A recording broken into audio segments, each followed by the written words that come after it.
Hello, everyone. Welcome back to the Football Fignuts podcast. This is season 3, episode 15, or if you're keeping track at home, episode 115 overall. My name is Britt. And my name is Craig. And Craig, we are back after a weekend, another winning weekend.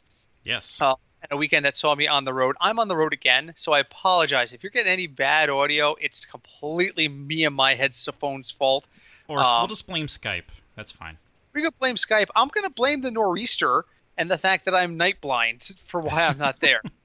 And I have so much to tell you, Craig, about beer. But first, I'm going to open a beer. What are you opening? You are still under doctor supervision, so you're not allowed to drink. Am I correct? Yeah, I'll be good next week. Next week. Okay. Are you working this Sunday? No, but I have a family thing I have to go to. Because part of my story is I have fantastic beer to share. And tonight we are featuring Allagash Brewing out of Maine. And the reason we are is because I had to make a trip up to Maine this past weekend for a wedding. Congratulations to Tom and Nancy, by the way. And we stopped at Allagash, and they were so nice. So nice. They donated a bottle for us to review, which I'm saving for next week when I'm actually with you and you can have it. Excellent. But I promised them I would review a couple other things. So right now I'm holding a bottle of Barrel and Bean. It's a triple, a Belgian triple, not like a triple, a Belgian tripel, if you will, aged in bourbon barrels and blended with cold brew coffee. There we go. So I did not try this one at the brewery. My wife did. My wife loves Belgian-style beers, so this was like a paradise for her because Allagash specializes mainly in Belgians. So let's see how this goes here. Okay. He's taking a swig, or so I can hear. Yeah, you can probably hear that. Okay, the nose is total coffee. Oh, wow. Okay. Oh, wow. Uh-oh. Multiple levels. It's like drinking it's like drinking it's not coffee stouty, it's more coffee ale-ish or a mocha stout kind of. It reminds me up front of Stony Joe by Stony Creek because it's a lighter coffee beer. Yeah. But you get the bourbon and then you get the coffee and then you get the bourbon again and then you get the coffee on the finish. So it's a very layered taste. And you know me, I'm not big on coffee beers. I like this. Nice. It is a coffee and bourbon kind of evening. It is. We are experiencing nor'easter here in Connecticut. So really quick, I went to Allagash, and they were kind enough to send me some Barrel and Bean and another beer called River Trip, which was really good. I've had that one already. And a special limited edition wild fermented ale that Craig and I will bust into next week. I mean, because they're a Belgian specialty, I don't drink a lot of Allagash, but their stuff is really solid. So cheers to Allagash Brewing. Thank you for having us. And special surprise, Craig, I also made a stop at Treehouse Brewing. Oh, you did? Yes, and that is a story we will save for next week because that was bizarre. I've never seen anything like – it was like a cult gathering. Was it crowded? There was at least 200 people in the line for cans. Did you actually go inside like the tap room? Do they have a tap room? They do have a tap room. It's attached to the can sales area, but they have lines for each because it gets so crazy. Wow. And let me tell you, it was not lack of efficiency on the can sales. It's that's the demand. There had to be, and their grounds are huge. There had to be 300 people sitting outside. Yeah. They had at least 200 Adirondack chairs scattered among their property. Oh my God, really? Yeah, it's massive. But the problem is you go there and you get a beer and you sit down, you finish your beer, you're back in line for another half hour. You're better off getting a beer and getting at the back of the draft line, you know? So anyway. Yeah, and they're opening a brewery in Connecticut, I think, next year. I hope so because they're going to really be sours and cider. Oh, my wife will love that. You know, I mean, I'm just glad we can get some of this Allagash stuff down here too. So thank you to Allagash Brewing. Definitely check out their stuff, particularly if you like Belgian ales. And if you get a chance to try this Barrel and Bean, oh my God, highly recommend it. So, burning hot takes. Let's talk. Okay. Craig, giving or receiving? I will give. All right, what do you got? All right, point blank. Are you worried about the Chiefs? Oh, yeah. Absolutely. I feel like they've been exposed. All right, so catch everybody up. If you've been out of the loop for a little bit, Kansas City Chiefs dropped back-to-back games. At home. I was at home. I was in a car driving back from Maine this week and actually listened to everything in that game. The Chiefs have no run game. Their passing game is based on specialized targets. They're not fooling anybody with their motions anymore. Tyreek Hill is wounded. Sammy Watkins is extremely ill. And their backfield is composed of an old man, a guy who got dropped by Miami, and a rookie whose name is so similar to Damian Williams because he's Darrell Williams that no one can tell which one is which. And Mahomes has the ankle sprain. So all things told, their offense has been exposed. Their defense is probably the second worst defense in the NFL, in my opinion, behind Atlanta's. The Chiefs absolutely this week, and I can't believe I'm saying this in week 7. This week, Chiefs at Denver tomorrow night. Well, boy, you guys hearing this will be Thursday, so Thursday night is a must-win. And they have got to right the ship against Denver because Denver, their defense is solid, but their offense is woeful. If they give up 24 to 30 points to Denver and then they don't win that game, they're in trouble. But this is what we've seen out of Andy Reid. Don't forget, he was a genius in Philadelphia until Donovan McNabb started to get old and things weren't clicking the right way. Right. So I'm definitely worried. What are your thoughts? Yeah, the same thing. I won't mention the cover that I mentioned in August, but here we go. That's strictly related to injuries. The whole Madden thing is injuries. So he's playing through the ankle sprain. I'm fine with it. Yeah, but my concern with the Chiefs' defense is their defense. Yes. Because they're not. I mean, they had this issue last year. They just were able to outscore everyone, but. And that's the difference. That the defense hasn't gotten worse.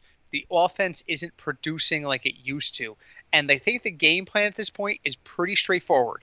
You're going to intentionally harass Travis Kelce as much as possible. You're not going to let him catch anything. First off, don't let anybody get behind you because they're all fast. Keep them in front of you and don't worry about committing penalties because the refs have been so inconsistent on penalty calls. Until you know what they're going to call on any given day, you don't have to worry about it. Right. If you're going to commit penalties, do it against Travis Kelce. There was one play that the broadcaster from Kansas City on the radio described as a WWE takedown on Kelce that did not draw a flag, and Travis Kelce looked like he was about to beat the shit out of a referee. That's the other part of it. Kelce's a notorious hothead. If you're going to get to anybody, you're going to get to him. You get in Kelce's head, you see where the refs are at, and you stop the Chiefs. And that's the thing. If you're going to give up 50 yards on penalties, so be it. If you just stop them from getting those scores. And that's what they get to them this week. And they did it well. 2 weeks in a row. So, I'm worried about the Chiefs. I am. So, all right, question for you. Okay. This week, Antonio Brown went on Twitter. Oh, no. And sent out the message, free AB. Okay.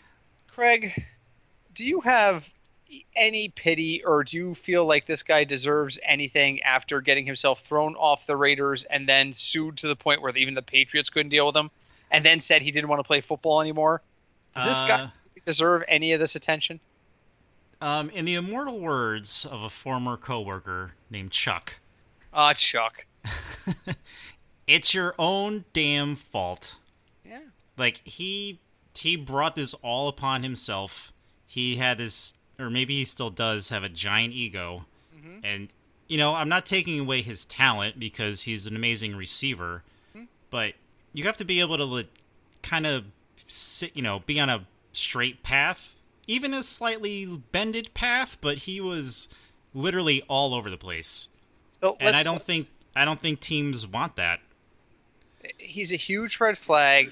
Teams have been warned, and this is not speculation. We know that the league office has told teams we are not suspending him right now because he's a free agent. But if he were to sign, we would have to consider whether or not it's appropriate to put him on the exemption list. So no team is going to sign him just to have to pay him to sit. Right. And he's trying to sue to get his $40 million back. So you wanted out of Pittsburgh. Right. You whined and screamed until you got your way. Yep. That's number one. Number two, you got to Oakland and you said you loved it, then you hated it, so you whined and screamed until you got out of Oakland. That was number two. Yep. Number three, you went to the team you wanted to be with all along, and you did such a bad job. It's not even that he got sued. It's that he got sued and then immediately started texting the woman suing him, insulting her and calling her a gold digger, for lack of a better term. Yes. And got cut from the Patriots. If he keeps his mouth shut, he probably can suffer through this. You have brought this on yourself on multiple levels. And when you sit there and go, well, what if he didn't do it? Then it's not fair to say that because he's getting sued. No. I'm not talking about the suit. I'm talking about his reaction to the lawsuit. Right. He has whined his way out of 2 teams, gets to the team he wants to, a team he knows is notorious for discipline. And what does he do? He starts acting up. Yeah, and it didn't take long. I think he did it like after the first game, like that night. I think that's when it started. That's the thing. I think if he doesn't start texting the victim and saying, oh, you a hoe, my wife was right about you, blah, blah, blah. If he doesn't start harassing her, the Patriots will probably take a different tact. Yeah, because then he started sending messages about that other woman that he didn't pay and wanted people to follow her, and it was like threatening her kids. That's like, it. What are you doing? Keep your mouth shut. Let your freaking agent. And you know what does this say about Drew Rosenhaus as an agent and the advice he gives his clients? Either he takes on clients who ignore everything he ever says, or he gives little to no / terrible advice. Yeah. Because T.O. is the same thing. Terrell Owens is like, I want to throw a press conference and show people I can still work out. I'm going to throw it in my driveway. And he let that happen. All of this is happening under his watch. So either no one listens to Drew Rosenhaus, or he's a terrible agent. With terrible advice. Yes. Or it's some weird mix of the two.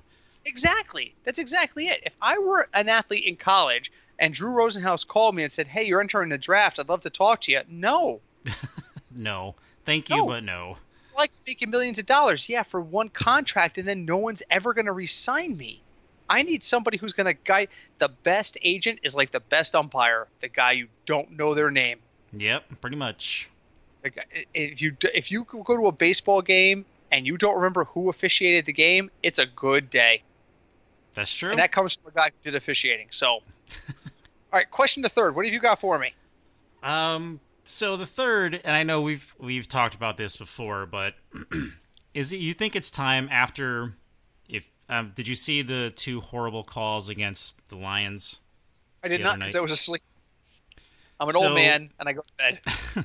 So Flowers had 2 illegal hands to the face calls on him. Yes. One of which I heard his hands never even got over the shoulder pads.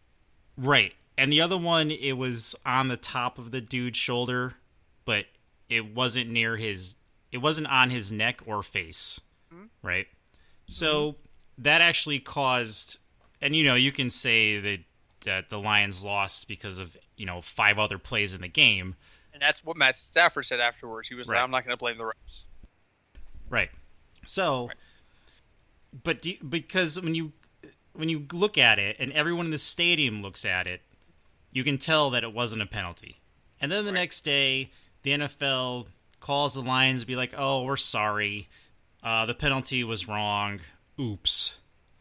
Do you think it's gotten so bad this year that the NFL needs to implement almost what college does, where there's another, official, for lack of a better word, because I'm assuming he's official, that sees every replay of every penalty, and that person makes the sole decision if it was the right call or not?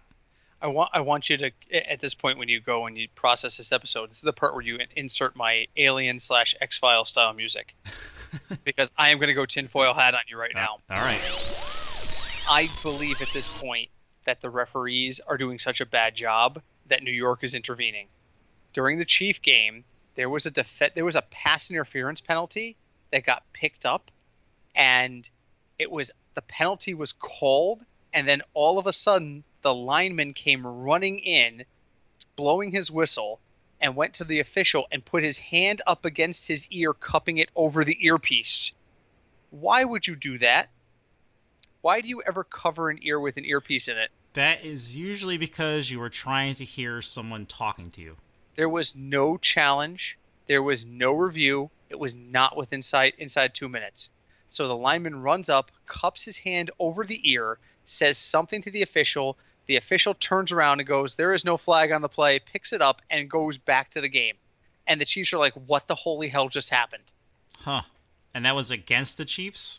No, the Chiefs were going to benefit from the spotting of that ball. They were literally about to spot the ball for the penalty when the guy came running in. Okay. So, you know what? I'm sorry. I'm going to go X-Files on you. At this point, I think the league is actively intervening, and I'll go even more tinfoil hat. Okay. I'll go inside my bunker with my tinfoil hat on.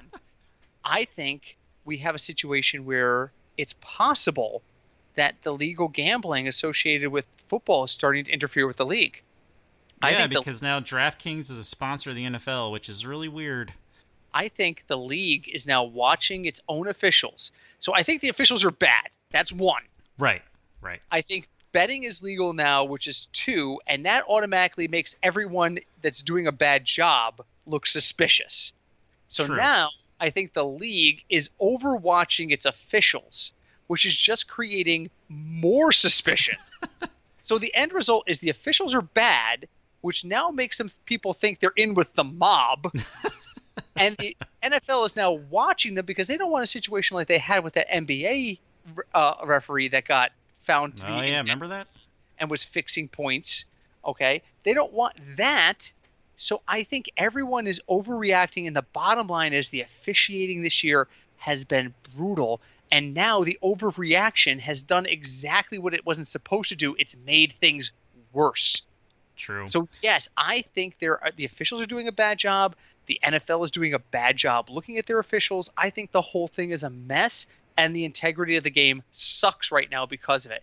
And I don't think any of it's intentional. I think it is a complete lack of so it's like a knee-jerk reaction. It's a knee-jerk reaction. It's a knee-jerk reaction to a tinfoil hat theory. All of a sudden, officiating's bad. The NFL goes, well, what changed? Well, now legalized gambling is. Oh my God, the mafia is involved. This is don't forget, this is the fear, right? Yeah. This has always been the fear about betting on football, is that people are going to get involved, that we're going to fix the outcome of games. Referees were going to get paid under the table to make sure that point spreads were met or not met. This was always the concern. Well, now it's come to pass, and the officiating's bad. I don't think the officiating's bad because the officials are on the take. I think the officials are just bad at their jobs. And consequently, here we are. So that's it. You remember when we, or at least I, thought full-time refs would help? I was wrong. We both were. We both were, because it helped in every other sport. It really did.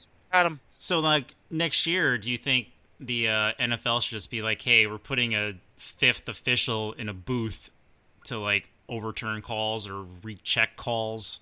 I think they need to retrain their entire staff. I think they need to stop messing with their rules. That's the problem too. Because I mean, football's a fast game, so the referee does have to make a split decision if what and wasn't a penalty on close things. I mean, some things are really obvious, but.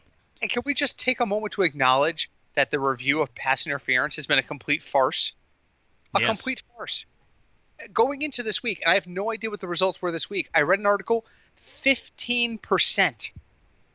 The average challenge is like 40 to 60% successful, depending on where you read and which challenge you look at. But pass interference challenges this year, 15% successful. Wow. And there was the game this past weekend. I watched a little bit of it. The Cowboys looked abysmal against the Jets. Abysmal.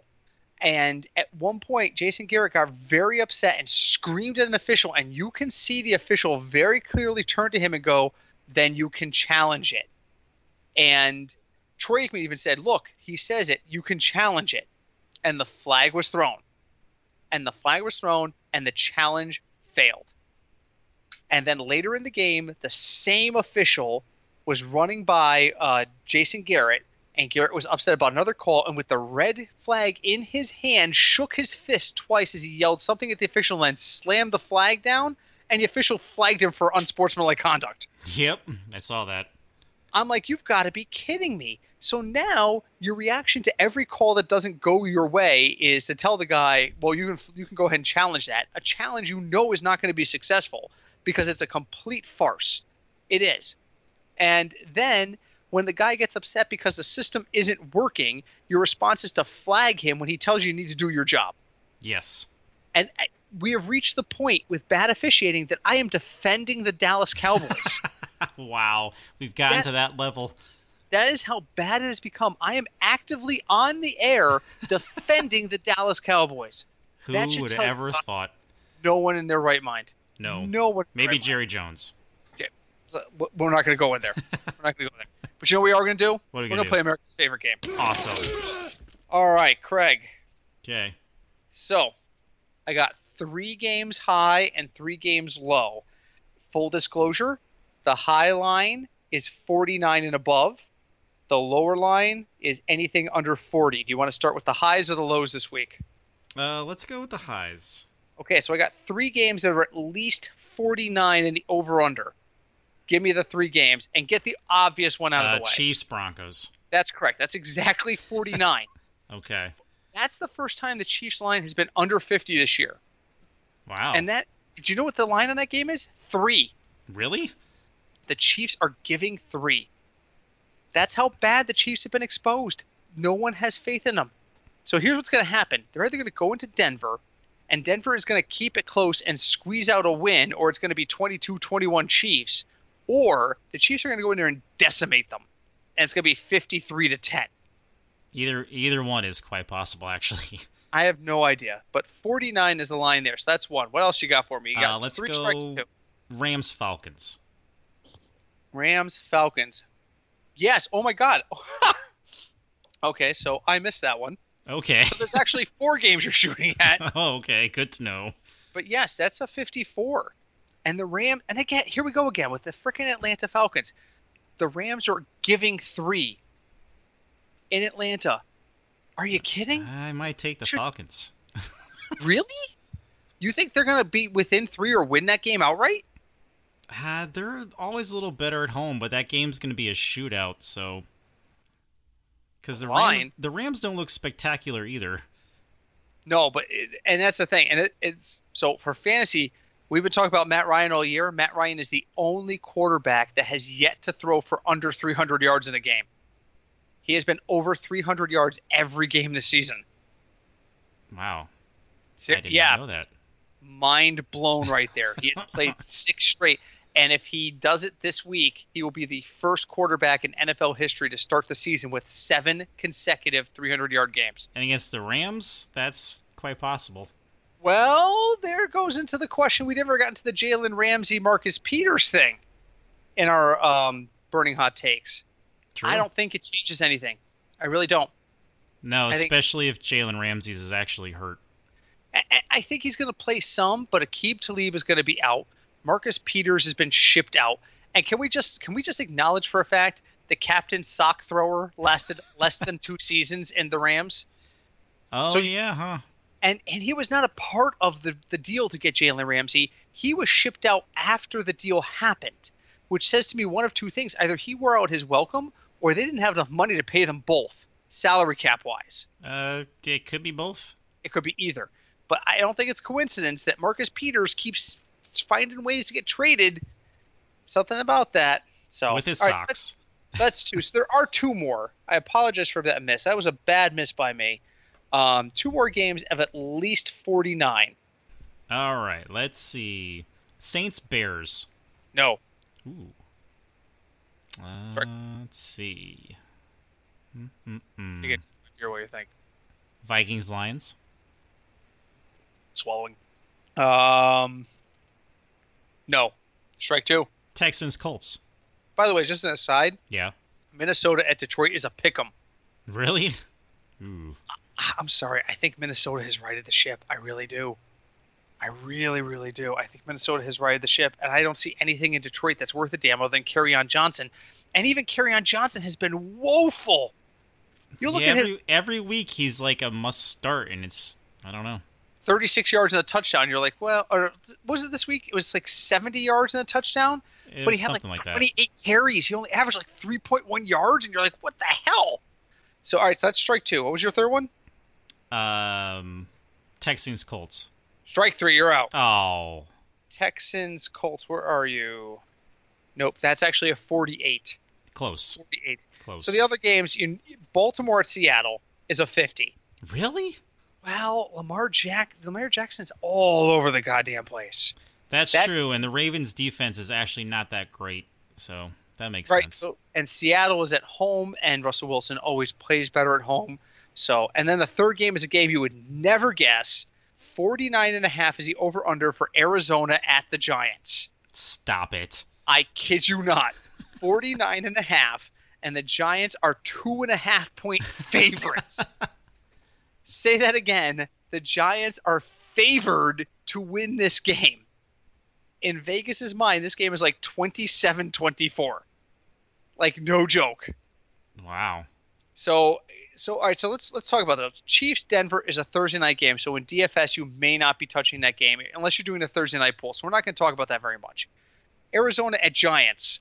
They're going to get to 49.5 points. Who the hell is getting those points? You got to like maybe Kyler Murray because the Giants secondary is basically based on a lottery. Daniel Jones, who I refuse to call Danny Dimes. Yeah, how did that even start? Because of his throws? Some guy at like the very first Giants practice, some beat writer said he's dropping dimes, and somebody went Danny Dimes, and it's just stuck. And all the pundits have loved it. I'll tell you right now, you know how much I hate Bobby Trees, right? Yeah. Yeah. There is a commentator, and I don't remember, I think it's the Fantasy Drive. If you call in and use the names Bobby Trees or Danny Dimes, he hangs up on you. And I love that. I love that. Particularly seeing as if you're online for SiriusXM to talk to a caster there, yeah, it's usually a 45-minute wait. So they also do a show, the Football Diehards. It's a quick aside. If you've never listened to them, they end every show with the 2-minute blitz. You get one question. I think I've mentioned this before on the air. And some dude one day, they pick up the phone and they go, Joe, hello. And he goes, how are you guys doing? And the guy goes, great. Now we're going to Greg. You get one question. That dude was on hold for 45 minutes. Said, how are you guys doing? And got hung up on. And I think that's hysterical. Are you really the Dalai Lama? Yes. Really? Yes. Really? Yes. Not Dalai Lama, was the head of Squishy Mart. Yeah. The Quickie Mart. Are you really the Quickie Mart head? Yes. Really? Yes. Thank you. Come again. Anyway. All right, so Arizona Giants, that's shocking to me. So I think Kyler Murray, and if we're talking about Kyler Murray, we're talking Larry Fitzgerald. Mr. Go-To. David Johnson's been better. I have to admit, in weeks where he doesn't die, he's worth 10 points, but there's always that lingering thing. He may be thinking in his head, I'm going to jump out of a pool next week. You never know. So, and then the other one, Baltimore, Seattle, we talked about. All right, so you got no bonus strikes for the low side. Okay. I got 3 games under 40. Talk to me. 3 games under 40. One should jump right off the page at you. Dolphins, Bills. That is absolutely the one that should jump off the page at you. That's a 38.5. Who in that game can you use? Who? Normally, I want to use people against Miami. I can't use Josh Allen. Can I use Frank Gore? You can use Frank Gore, and you can use the Bills' defense. Which reminds me, did you watch Gridiron Heights this week? I didn't watch this week's episode. You must watch it. It's a meeting of running backs to talk about how they can increase their worth, and Frank Gore sitting at the table shaking a cane like an old man. At one point, he screams, 4 p.m. is dinner time, not game time. So you have to. Man. I'm sitting there watching. I'm like, oh my God, Frank Gore, poor Frank Gore.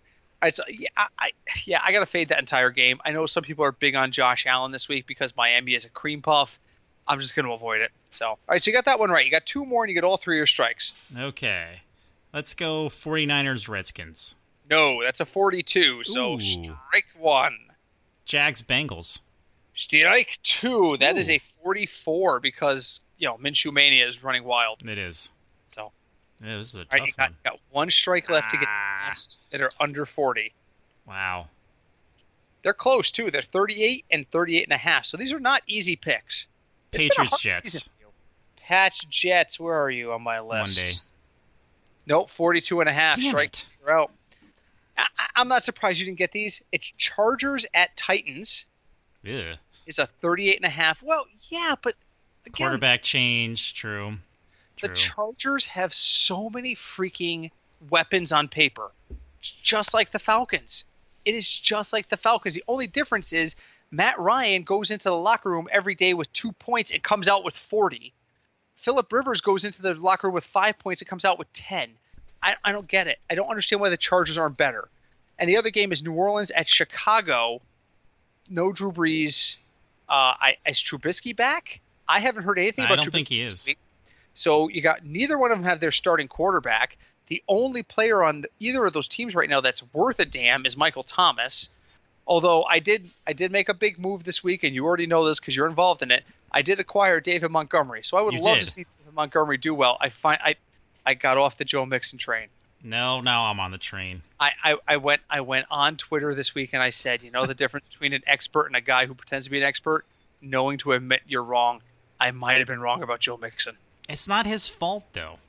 Nobody on his offensive line was a starter.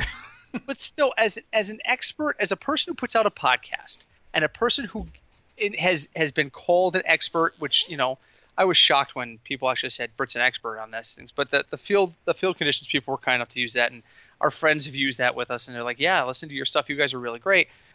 As an expert, I feel like I need to be better than that, and that is why I'm opening my second beer. Bush. And this is the River Trip by Allagash. This is a Belgian style session. So you're gonna like this one a great deal. This one's it's a Belgian pretending to be an IPA. Huh. Interesting. Yeah, but it's like 4.8%, so it's a session level, but it's really solid. The flavor on it's really nice.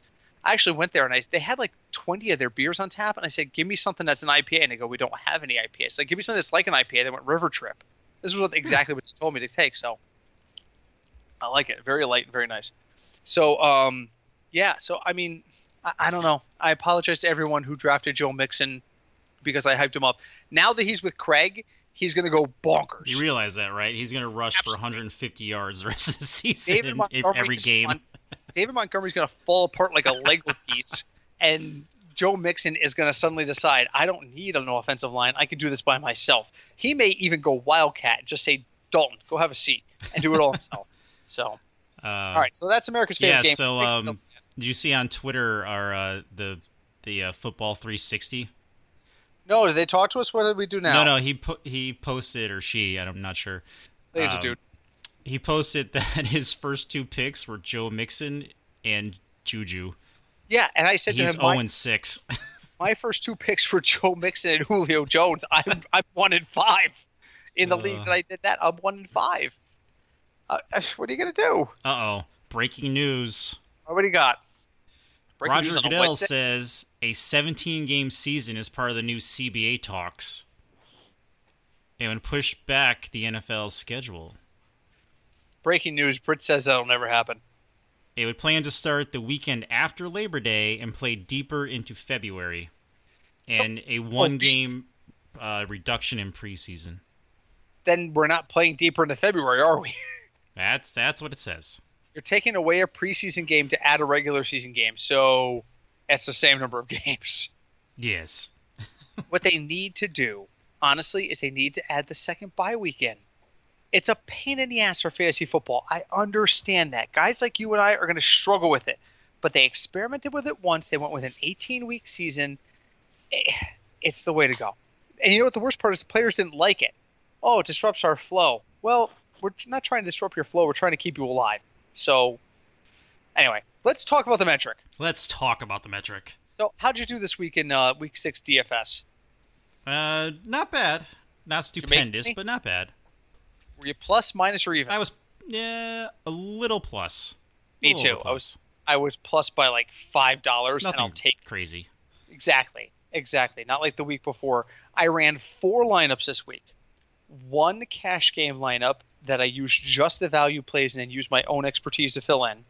1 cash lineup where I used the value plays from the metric and then asked another site, who will remain nameless because I was experimenting this week, give me what you guys would fill this in with, and they gave me their optimal lineup based off of what I had.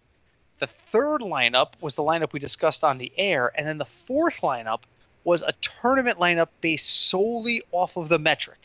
I used only the metric's value plays and the top players at the position, just like we talked about on the air. Okay. The first lineup that I put together based off the metric, cashed. The lineup that used the lineup optimizer based off the metric did not. Huh. The third lineup, which was my, I think it was without the metric at all, cashed.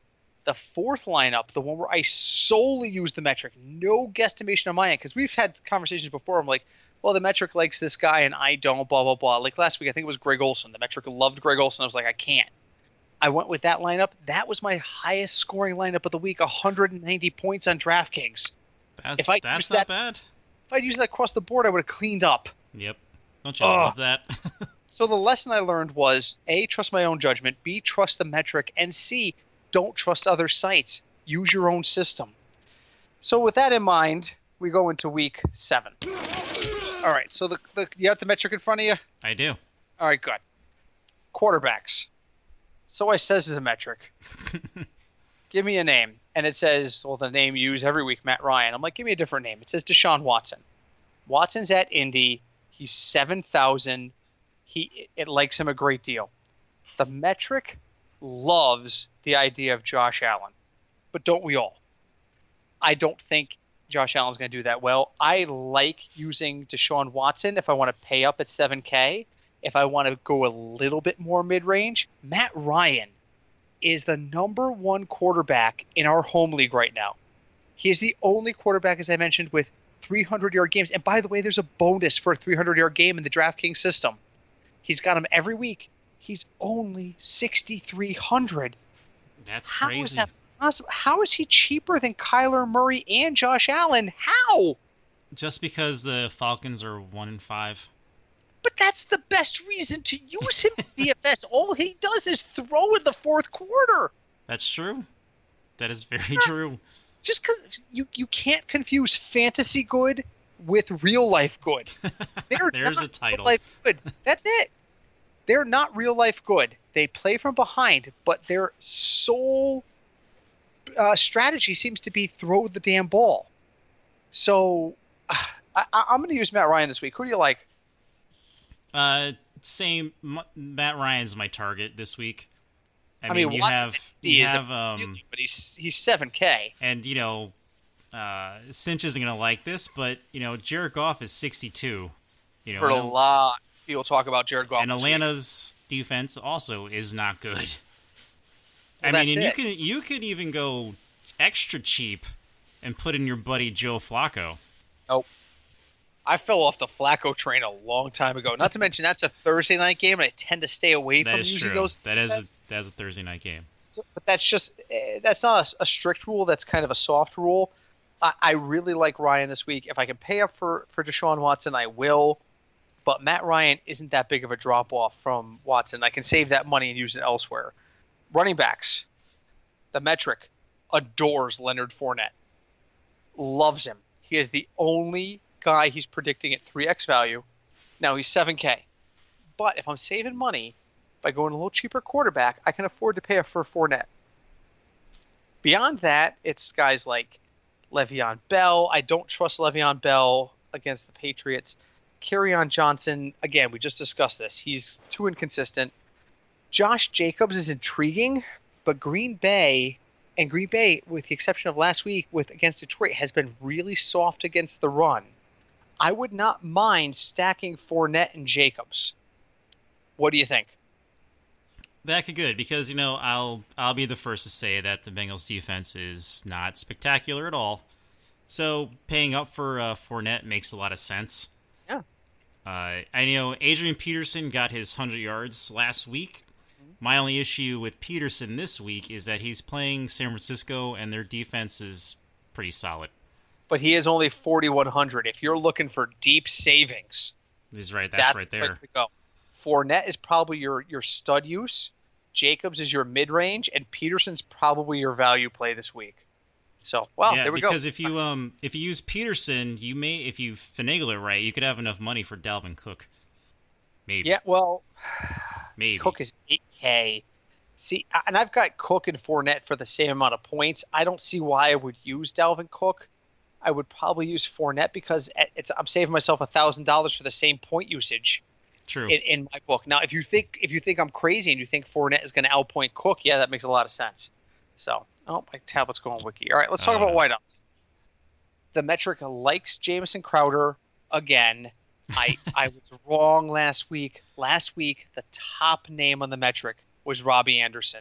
And if you listened last week, you know I was like, that's crack. There is no way. And then I'm driving in the car. I'm halfway between Treehouse and my house. And I hear Robbie Anderson 93 yards and a touchdown. And I nearly drove off the road. And my wife is like, what's the matter? And I told her, I was like, I just spent an hour not use Robbie Anderson because I couldn't trust him. And the son of a bitch goes out there and gets a touchdown. Now, again, I had the one lineup where I didn't listen to my own judgment at all. So I had Robbie Anderson in that one tournament lineup that scored 190 points. And that was a big part of it. But, oh, my God, I can't trust anybody on the Jets. Crowder was recommended last week. But you know who I do like this week? Who do you like? I love T.Y. Hilton.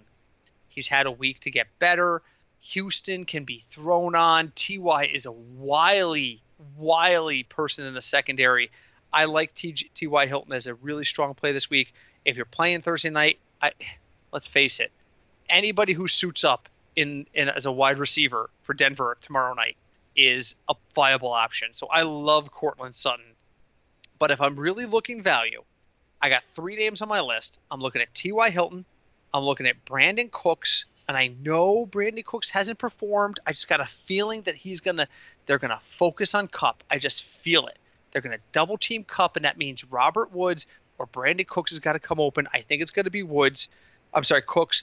I'm looking at Hilton, Cooks, and I'm back on the DJ Shark train. Because like you said, Cincinnati is not spectacular in the defense. So I'm looking at using value there so that I can save some money so that I can afford that Fournette combo on the running back side. What do you think about the wide receivers? Same. I like Hilton. If you're playing a Thursday night game, I was thinking the same thing. Denver is going to get probably a decent amount of passing yards. We're so right about Cortland Sutton. And Sutton is going to get he's going to get a lot of yards. All offseason, you and I were talking about Sutton over Sanders. All offseason, you and I both said it, and we were so right about that. As wrong as I might have been about Joe Mixon, I was dead right about Cortland Sutton. So you like all 3 of those picks. I do. I actually like Robert Woods over Cooks. Because I feel like they're just not targeting Cooks that much anymore. And I know he had the concussion a few weeks ago, but even before then, it felt like they weren't really targeting him that much. Here's what I'll say. Woods is 5,900. Cooks is 54. You want to work one of them into your lineup for cash game.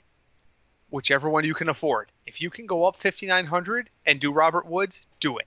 If you're strapped for cash and you need that $500 somewhere else, use Brandon Cooks. I completely agree with you. One of those 2 guys is going to absolutely go off, and there's a pretty good chance they both might go off. That's very possible. Because Atlanta's secondary is terrible. And you know who I've been seeing a lot of other places recommend this week? What's that? Is your buddy Terry McLaurin. No. I can't see it this week. It's who's Washington playing? San Francisco. That's why. He was the only guy last week to produce, and I was off him last week because I didn't know what to expect out of Washington with the coaching change. McLaurin still produced. He got over 100 yards. I think he had 10 for like 110. I'm off him this week because of San Francisco. Now, this being said, if Terry McLaurin is able to produce against San Francisco, then he is absolutely the real deal. Washington has found something there, and they should cling to it, which they won't do. No. They're going to lowball him until he wants to leave as a free agent, and he'll sign as an unrestricted free agent somewhere else and win a Super Bowl because Dan Snyder's terrible. So, all right, tight end. The metric loves Hunter Henry. I don't. Craig? Let's see. Out of the tight ends that we have selected, I'm going to have to go with Darren Waller against Green Bay. Waller and Andrews are my next 2 picks. So the reason it loves Henry is Henry's only 4,000. Andrews is going to be better, and he's at 4,900. Waller's going to be about the same, and he's at 4,700. I feel like Hunter Henry is I need a cheap reach at tight end. Yeah. If you want more consistency, you're going with whoever you like better between Andrews and Waller. And Austin Hooper is up to $5,300. That's crazy. Now, do you think this is a good week for an Atlanta stack, perhaps? I do. I have one lineup that has Ryan, Jones, and Hooper in it. It's not a stellar lineup because if you're going to use Hooper and Jones, That's a lot of cash. That's the thing. Hooper has become non-value at this point. When he was 4,000 and putting up 12 points, he was value. That value is gone now. So if you want to use, and I think Julio's going to have a good game. I think Julio Jones, I swear to God, he spins like a carnival wheel to see how many yards he's going to have every week. It's the consistency there is all over the place. Yeah. I think he has the potential to have a big game. It's like 45 yards, 75 yards, 180 yards, 12 yards. That's it. So what I'll say is this: I'm definitely using if I'm using Matt Ryan, I'm definitely using Austin Hooper. Jeff Manns was on Sirius XM from Jeff Manns from Guru Elite, who I had a not so famous Twitter beef with a year ago. Not even a beef; it was just a disagreement over a procedure. He was talking about, if you pair two guys from the same team, that's not a stack. That's just a pairing. But just stop it. Stop it. If you target one offense and use two or more people, that is stacking players. I do not want to get into semantics when I do my DFS lineups as to what constitutes a stack and what's a pairing. So if you use two people, it's a pairing. If you use three people, it's a stack. If you use four, it's a quorum. I don't want to get in there. I don't want to get in there. If you target an offense and say, I'm going to pair two players from the same offense in the DFS lineup, you're stacking players. It's that simple. So I don't care. If you use Ryan and Hooper, you're stacking. If you're using Ryan and Julio and Hooper, you're stacking. I definitely like the Ryan Hooper thing this week. But that's, again, like you said, that's getting pricey because Hooper's not cheap. If I want to go cheaper, I'm looking at Mark Andrews or Darren Waller. And if I need to go ultra cheap because I don't have money, I'm looking at Hunter Henry. So, all right, defenses. I know you want to fade this game, but I love the Bills defense against Miami in Buffalo. But you know what? I want to fade that game because I don't think anyone's going to produce in that game. I think that game is like a 10 point. That's like a 10-7 game waiting to happen. And if I'm right about that, then that means the defense is great to use. Miami is woeful. The Bills are average. I'm fine with that, except for the Bills are 4,300. If I'm going that high, do I want to pay the extra $100 to go to the Patriots? Probably not. So I'm shooting for the Bills. If I have to go cheap, I'm looking at the Chargers. So here's my strategy this week.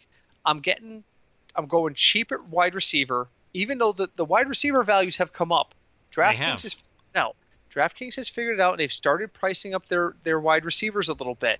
I'm going one value, one stud at running back. I'm going value at wideout. I'm probably doing a pair with either my quarterback or my quarterback tight end. So if I go cheap at wideout and I go average at running back, that gives me some flexibility at quarterback, tight end, and flex. And then I'm going to see where my defense is. If I have the money at defense, I'm absolutely using the Bills. If I don't, I'm going down to the Chargers. What do you think? That's a fair assessment. It really depends on what you want to pay up for, really. Exactly. This week, the only place you don't want to consider paying up, in my opinion, is wideout. And the only reason you would pay up at wideout is if you're going to use Julio. That's it. Everybody else, I'm paying down at wideout. So unless you want to pay up for Julio, you're saving money at wideout and you're paying up in other places. Exactly. Craig, we're over time. We are. We are. You know how I'm disappointed in this season so far? This is your final thought. Give it to me. Zeke. It's hard not to be. That team is completely underperformed. Everyone has. It's horrible. That division should be plumb for the taking. Philadelphia is stumbling. Giants are terrible.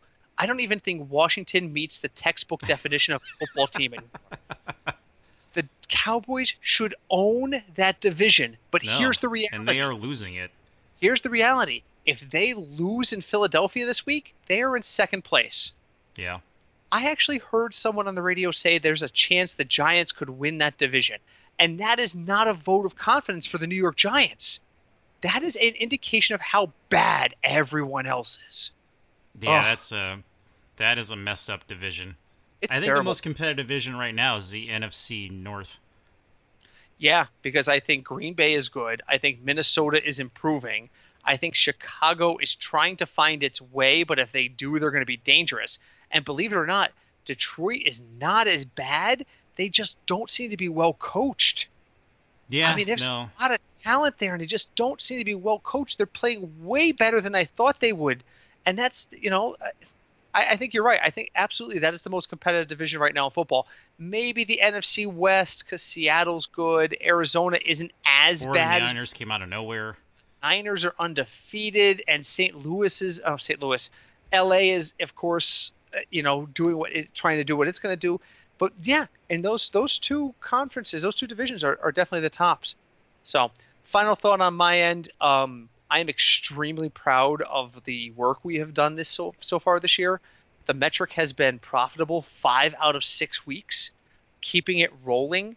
I'm just very excited. This season has turned out to be a roller coaster. We've seen a lot of things up and down. I plan on doing a mid-season report episode probably after week 8. So we can talk about, places where we were shocked with things like, the 49ers being undefeated at this point in the season. But through the ups and downs, man, our system has been producing and has been cashing on a regular basis. I am extremely proud of it this year, and I'm very excited to go into week 7. Oh, definitely. I think, the work you put into it, the little extra added juice we put in, it's turned out well. Yeah, that's the thing. Don't ever presume your system is done. There's always ways to improve on it, and we took a long look at it this offseason because last year was a profitable year, but not as profitable as this year has been, and we really looked at what could we do differently, and Craig introduced a statistical wrinkle and said, what if we tried this? And we did, and it's been working fantastically. So we're very excited about that. So in the meantime, leave us a review wherever you listen to us. Reach out to us through Twitter at FignutsDFS. Send us an email, fignutsdfs@gmail.com. We will be back next week, hopefully talking about more profitability. And this time, I will be there with a bottle of fancy beer from Allagash Brewing. I'm excited.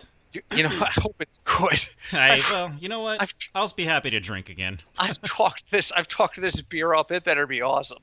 So, until then, folks, my name is Britt. I'm Craig. And we are the Football Fignuts Podcast. Take care, everybody.